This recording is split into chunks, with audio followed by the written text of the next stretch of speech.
I'm Dr. Jessica Harden, and I often get asked, as I know other ladies out there, what is it like to be a solo female doc? And the reason people ask that question, it's asked unfortunately out of fear and anxiety.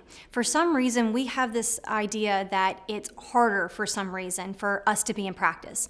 Personally, I work with my husband. He's sometimes in the office, sometimes he's not, but basically it's a one-gal show.